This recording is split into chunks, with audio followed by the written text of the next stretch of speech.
I met a guy 6 years ago on a social media platform, Bardo platform. I met him while I was still based in Castina.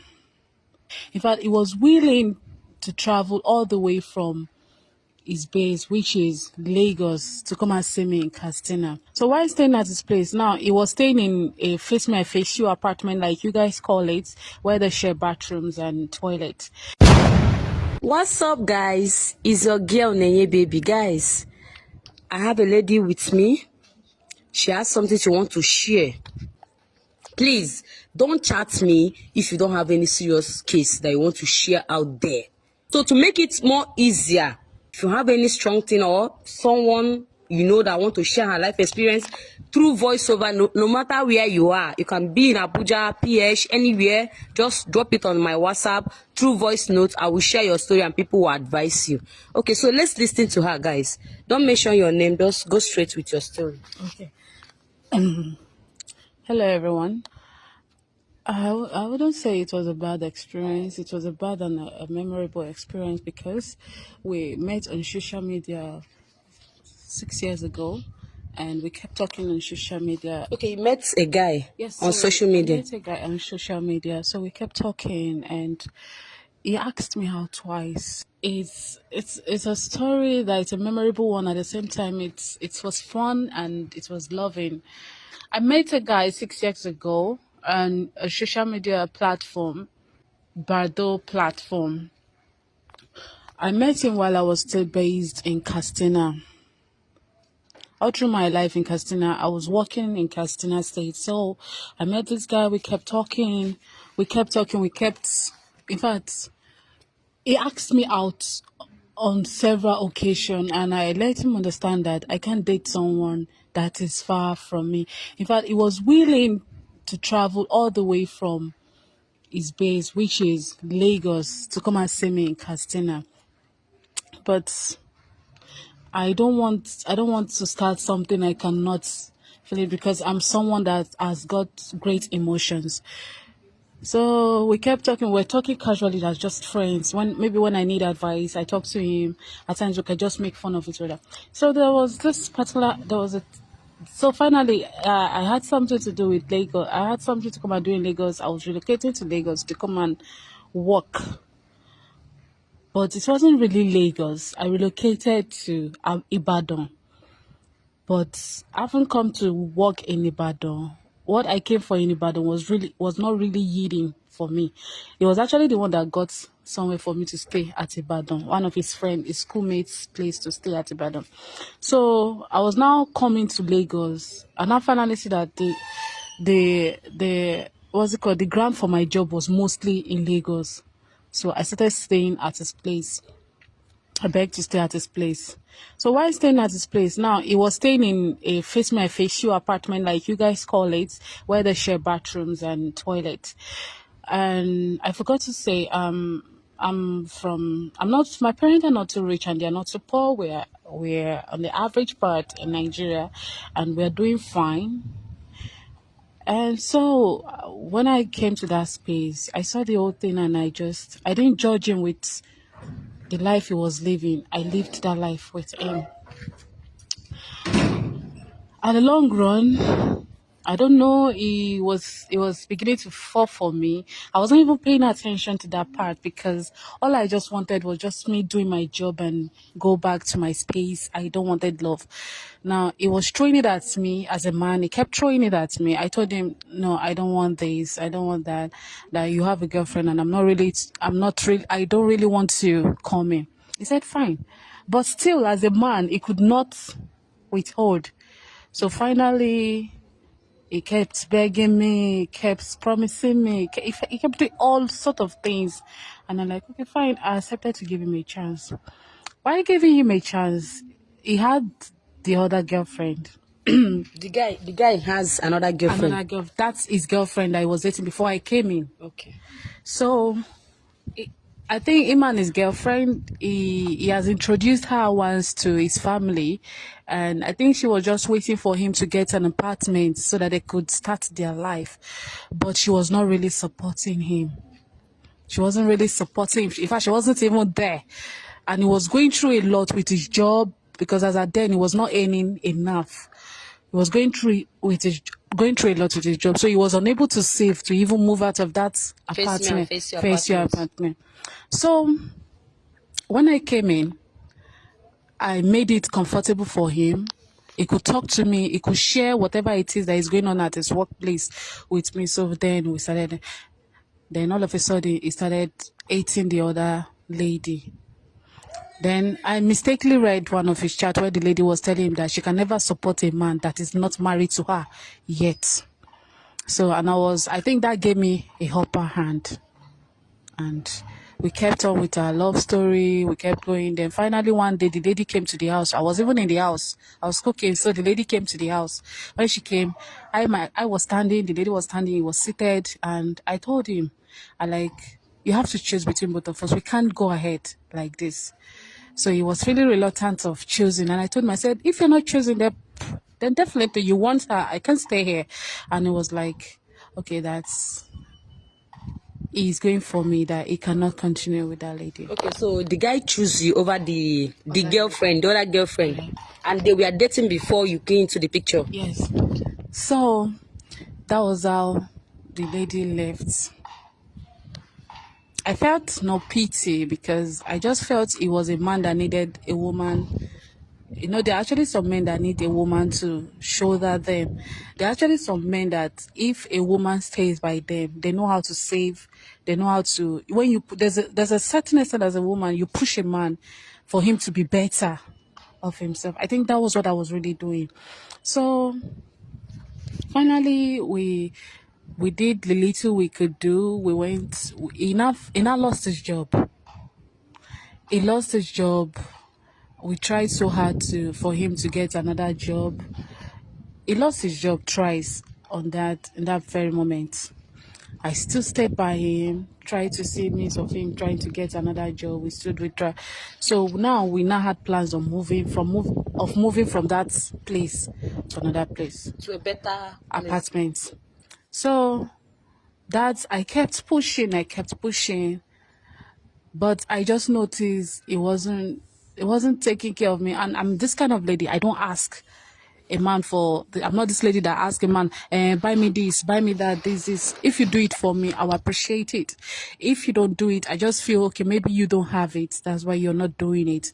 If you do it for me, like I said, I would honestly and gladly appreciate it. So I keep noticing that he doesn't take that aspect of me serious. So I keep calling his attention to it. I keep talking about it. I keep admiring on it, and it proved to be all abortive. We finally moved to a new space. After moving to a new space, to a new apartment. You and him now team up together, start building life. Yes.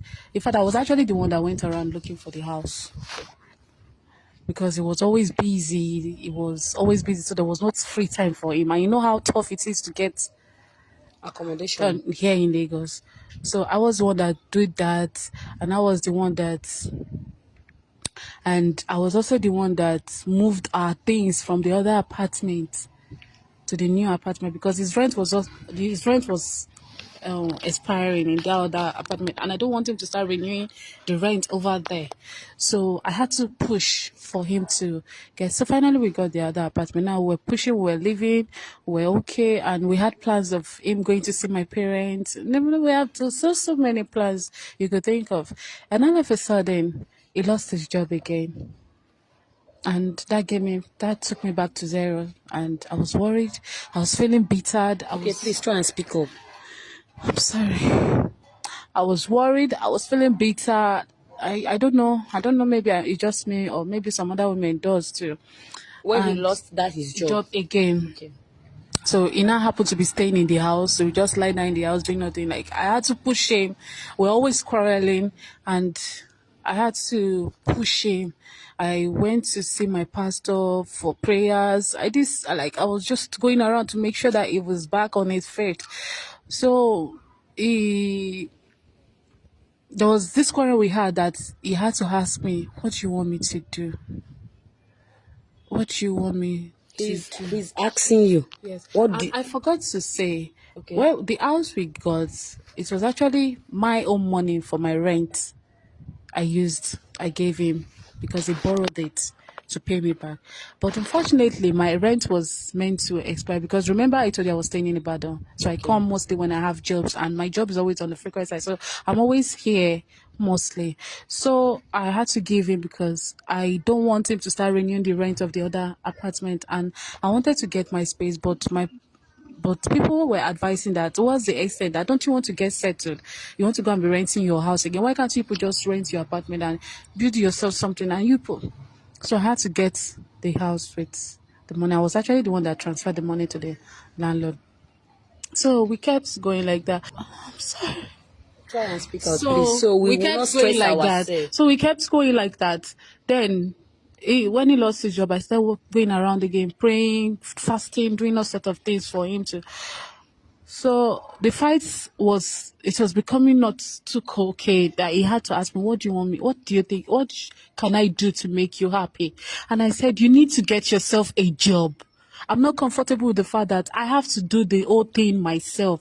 I'm okay with my man going out, putting his hand in his pocket, bringing money out, doing the things that he ought to do as a man.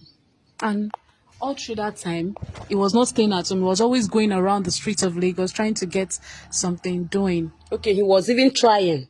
He was trying. After that fight we had, Okay. now he was putting effort. So while going on around doing all that, then, you know, he finally got a job via one online stuff. He got a job. They did the interview for him at home. He got a job in a very good company, a civil engineering company.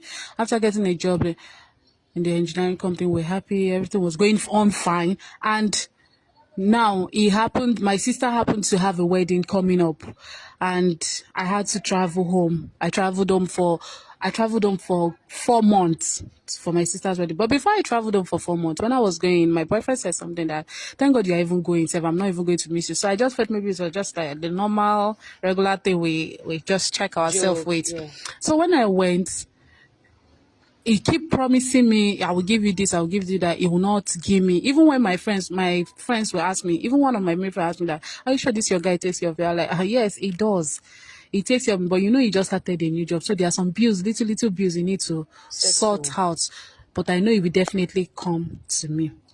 So that kept going. But the last one he did, he made a promise of me getting a new phone because my previous phone got spoiled. So he promised he was going to get me a new phone, that when they pay him for that month, he was going to send the money. I waited for him to send the money. He did not send. He sent because he was doing a contribution with us. So he sent only the money for the contribution because I wanted him to do a contribution so that he'll be able to gather up the rent for the year. So he now sent just that money. He did not send the money for the phone. I was very angry. He gave me the money for the rent. Okay, the money you used to pay for his house, the house he's living in now. He paid. He paid for it. He paid. So you're now waiting for the money he promised you for the phone. Yes, for a phone. So he didn't send it. And he doesn't usually give me money for upkeep because I'm not feeling entitled, but I just felt as my man, he needed to do something for me. So maybe people shouldn't feel as if I'm entitled, but I don't know if I'm trying to be entitled, but I just feel it's something he needs to do as my man. Now, he didn't do that.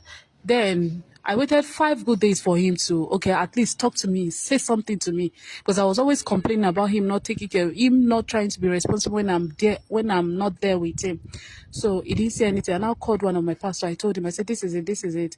He promised me he didn't keep to it. And my pastor said I should not be angry, that I should just be patient with him. He was going to talk to me. So I think my pastor spoke with him. And the next thing he just called me and told me, and he said to me, they said we offend you. I'm sorry if we offend you. And that phone was actually on speaker that my mom could even hear it. And my mom was like, is that not your spouse? Are you people quarreling? I said, no, maybe he's busy at work. After the day, he will call me for us to talk. But the day went off. He didn't call me. He didn't do anything. Then, 19th of that month, I was very angry. I was very, very angry. In fact, I was angry to the extent that I didn't control everything I said. I said some nasty things to him. I told him when nobody was there for him. Okay, because I forgot to say that he was actually telling me that I should get my fucking lazy ass up to get myself doing something. And he understands the kind of job I am doing. And we talked about business. He made promises of him getting me money to do business, of which he didn't keep To it. to it. So he now told me I should get my fucking house up. I should get my fucking lazy house up to get something doing. So I now made him understand. I said, all of us don't have to work in the office to make money. Some of us can be at home and we make money. And I was there for you when none of your families were there for you. That house you are in today, I built it. And you talk to me like this. That was it. And the whole matter got out of hand. I came to realize my mistake. I started begging. I started making efforts, doing all sorts of things. Because I actually it was a WhatsApp group I created. So I involved my pastor in that chat. So he was angry. And when I returned from my journey from my sister's wedding, I came back to Lagos, my boyfriend was already cheating on me with another person. Why? He said I wasn't giving him peace of mind. So this is the end of the relationship. I tried so hard to make the relationship work back together. He told me he had no feelings for me again. I tried so hard to make the relationship work back. He said he had no feelings for me again, that he had moved on, that I should give him space. I came back, all my stuffs were outside. He has put all your stuff outside. Yes. That was how my 4 years relationship came to an end. I just want people to advise me. I at a point I took it as fate, because I think I did it with her to another woman, but I don't regret doing it to that lady because she was not supporting him. If I had come and that lady had built her home that way, I wouldn't come. But I came, I built this home. And I asked for just one thing, for him to take care of me, and it was a big deal. Who make promises to their woman and never fulfill it? I would want people to advise me on this. But the guy has moved on now. He has moved on, but I still feel for him. But there is something you do I don't like. Someone that has girlfriend and they are okay, they are living fine. You just entered and you ask the guy, choose from, like... I didn't just enter. Well, you were the reason this guy ended the first relationship that... Yes, now. But she didn't build a home. She was not ready to support him. Anyway, just continue. Well, I just felt she was not ready to support him. But I did support him. But I now see reasons why she doesn't want to support him without having to get married to him. Okay, so what do you want my audience to do for you now? You still love the guy? To advise me, because I still love him. Wow. So guys, you people have heard her story. This one, all this love story, I don't even know where to put my mouth. I understand you that you still love this guy, but the guy has moved on. That's number one thing you're supposed to hear. It's hard to say, but you need to accept it. For him to pack all your stuff, take them outside. You want to say something? No. Okay. Oh, sorry. Don't worry. Just don't worry. Guys, please advise her. This lady is in pain. She still wants the guy, but the guy has moved on. Listen to the story very well. If you have any advice or opinion, drop it on the comment section for her. Please also share this video. Thanks for watching.